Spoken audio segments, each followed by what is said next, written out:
and we're going to become the largest real estate Bitcoin treasury operator in the world. What's your thought behind Bitcoin being $1 million, a mere 5 years from now? Yeah, I mean, I don't think that that's even very aggressive. Today, we're going to be interviewing Grant Cardone, one of America's most famous real estate developers, and how he is pivoting to cryptocurrency, specifically Bitcoin. And what will it look like when Cardone Capital, with $5 billion in assets under management, makes this shift towards Bitcoin? I'm here with Grant Cardone, probably the most successful investor when it comes to bridging Bitcoin and real estate. And we're here to talk about the insane market crash that we just saw over the weekends. People are getting liquidated $19 billion wiped from the market, and there's suggesting that maybe it's much higher than that. But Grant, I want to talk to you. Have you ever leverage traded when it came to Bitcoin? There's people who, they say, you don't know Bitcoin, but as far as where I'm at, you know Bitcoin a lot better than most people.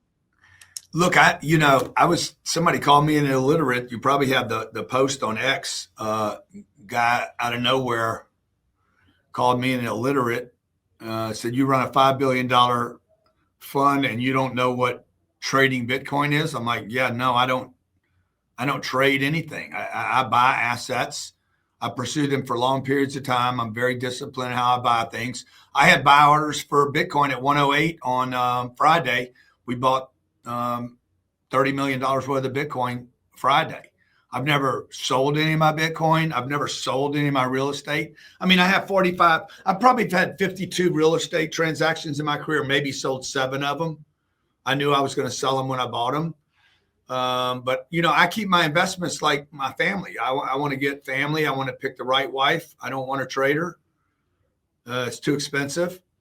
Yeah. Then I got to go find another one just to find out I'm still an idiot. I'm still a bad driver. I'll be a bad driver with the second wife, the third wife. I don't listen. I'm obsessed. I'm too busy with work. I dream too big, blah, blah, blah. This next person's going to tell me the same bullshit. I already got a good wife. I don't need to go look for another one. I would agree. I would agree with that sentiment entirely. Shout out to my beautiful wife, Kat. Well, what's your wife's name? It's Elena, correct? Elena. Yeah, Elena. So how am I going to do better than her, dude? This is the same thing on my real estate. We just bought this big project in Boca Raton. I'm not going to find a better piece of real estate. Why would I buy it to flip it? Then realize I got to go find another one better than that. It's just very difficult. Yeah, let's talk about that for a second. So you just added 300 Bitcoin to this real estate Bitcoin hybrid. And so you have this investment that's kind of tied to a stash of Bitcoin in this high-end luxury apartment, 366 ultra luxury units here in Boca Raton, Florida. I would say, pretty good real estate right there. What inspired this? Is this the first one? I mean, do you see copycats coming? I've done 12 of these. I'm the copycat. I've done 12 of these this year. No one's done this. So I was in a room about 4 years ago on X, and these guys were talking about, these knuckleheads were talking about putting real estate on the blockchain.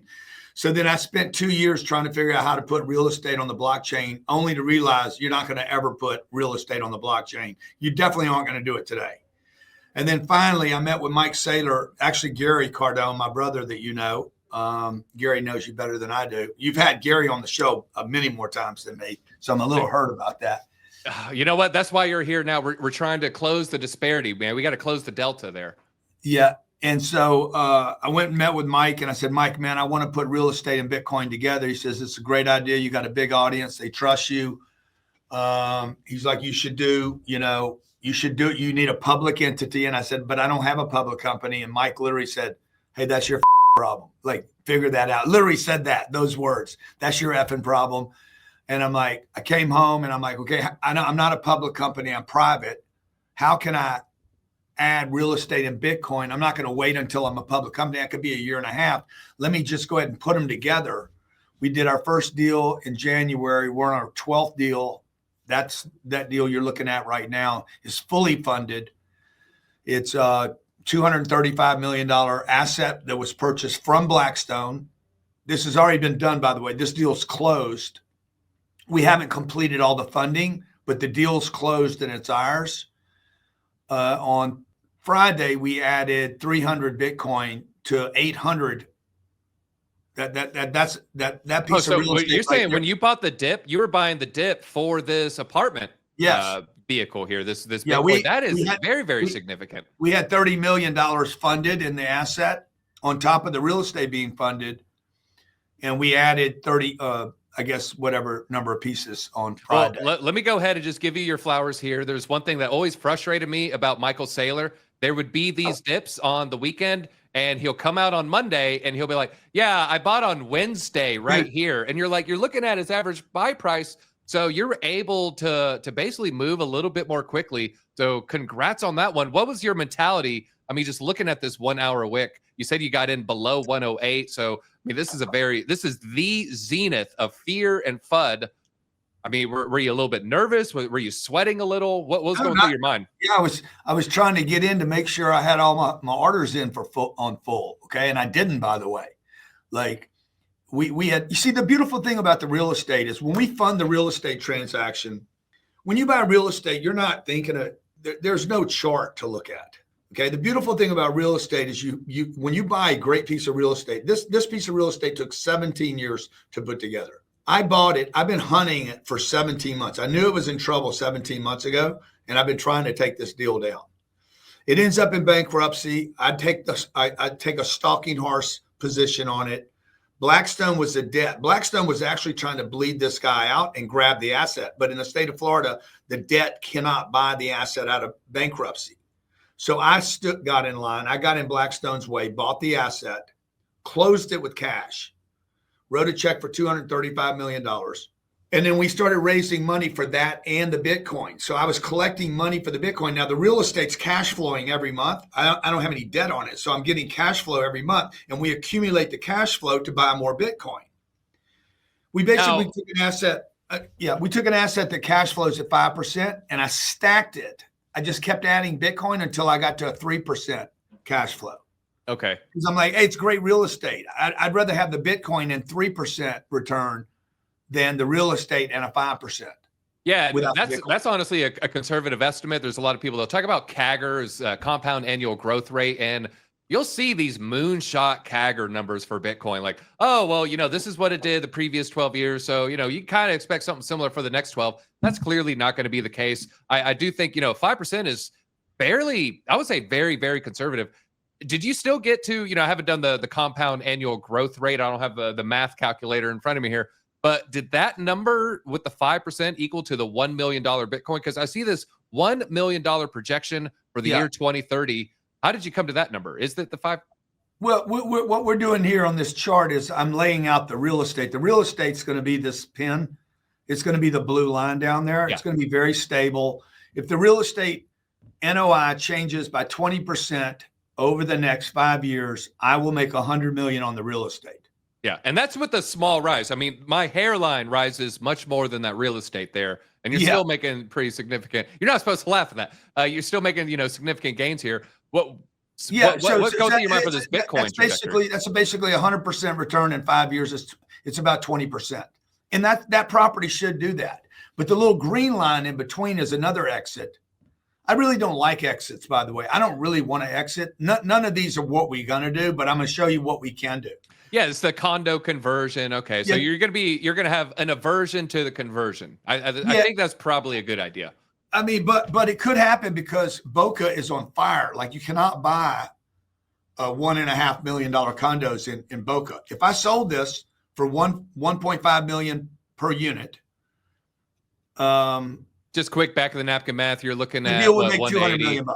Yeah, you're looking, a very, very significant increase. Now I got a 2x return in about 2 years, 3 years. It's great, but I have $5 billion. I'm trying to add bricks. I'm not trying to add a couple $1 million for the investors.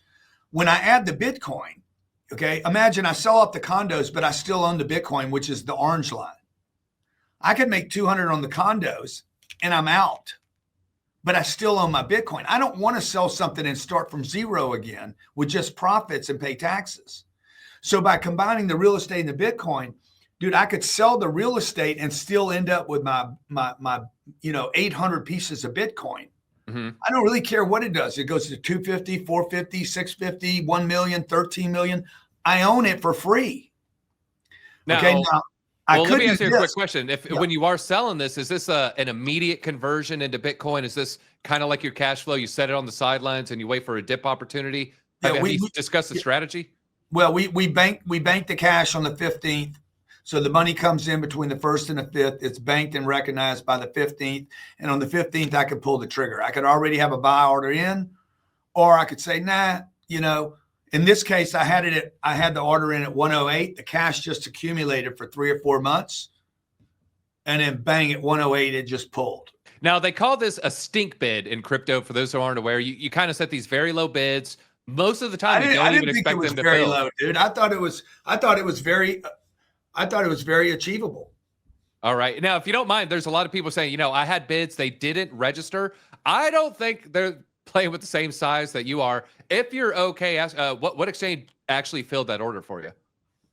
I'd rather not say that. That's fine. I did it. And the reason it's not a security issue. It's I don't have a deal with them issue. Like, why am I going to promote them? Makes a lot of sense when I you're got buying 20 that million. massive I got amounts. 20 million followers online, and when they're ready to give me a deal, you guys know who you are. I'm happy to give you a shout out, but until then, I'm not telling you anything. I do imagine that they have your number on speed dial. They probably know when they're talking to Grant or not there. I would definitely agree with that one. Now let me just go back on the graph again, because there's something else that could happen here, which is that green line. Let's say that green line, I woke up tomorrow morning and Bitcoin went to $1 million. There's 800 pieces of Bitcoin there. I'm selling the Bitcoin. I'm going to pick up my $800 million, sell the Bitcoin, and I still own my real estate. See, what I don't want to do in a trade is I don't want to end up at zero again. I want to own something. Now, I'm not going to do any of these 4 exits that I just shared with you, because I'm going to take that company right there, that product, and 11 other deals, and I'm going to take them to the public markets, and we're going to become the largest real estate Bitcoin treasury operator in the world.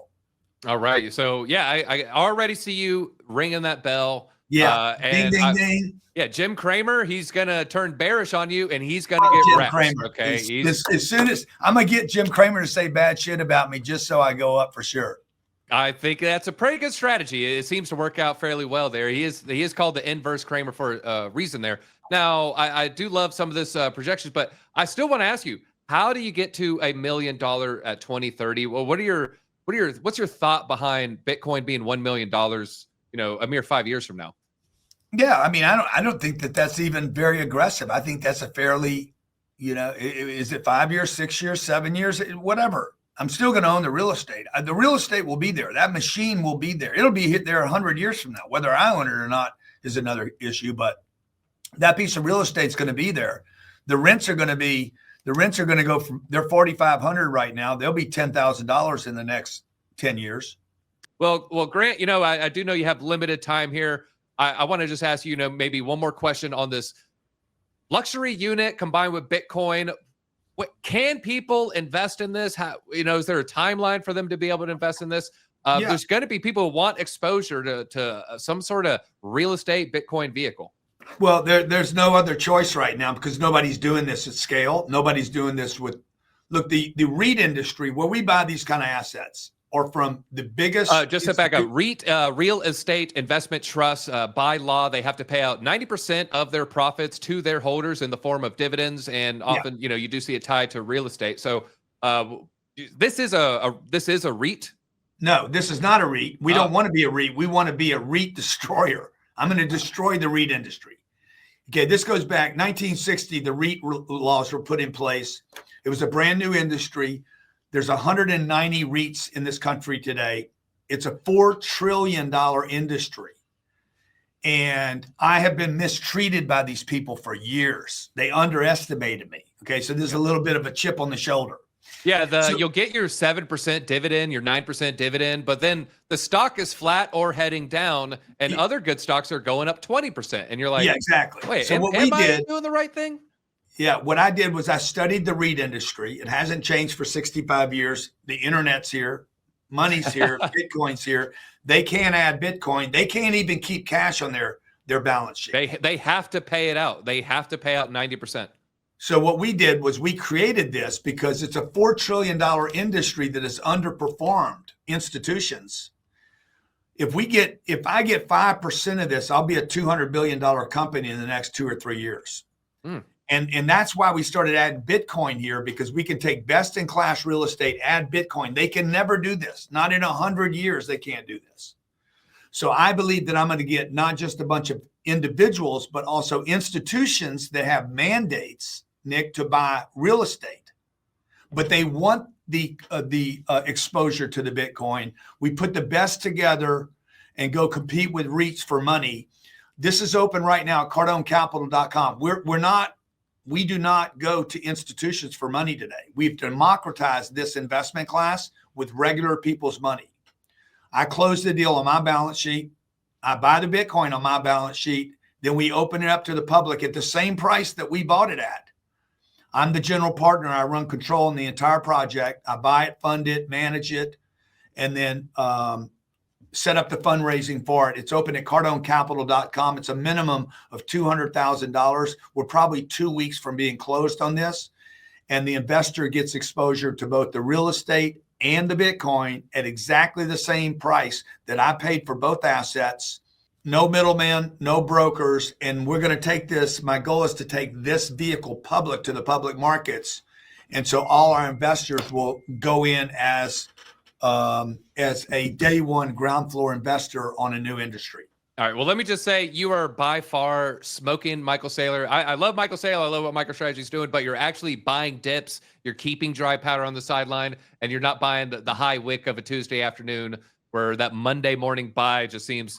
Did you literally buy Bitcoin at the highest price last week? So the fact that you bought a dip makes me extremely bullish. Check it out. We'll put a link down below. Grant, always a great time talking to you. And tell your brother I said, hey. And I will, Nick. Thank you so much. Thank you so much, brother. I appreciate you, man. Appreciate your audience.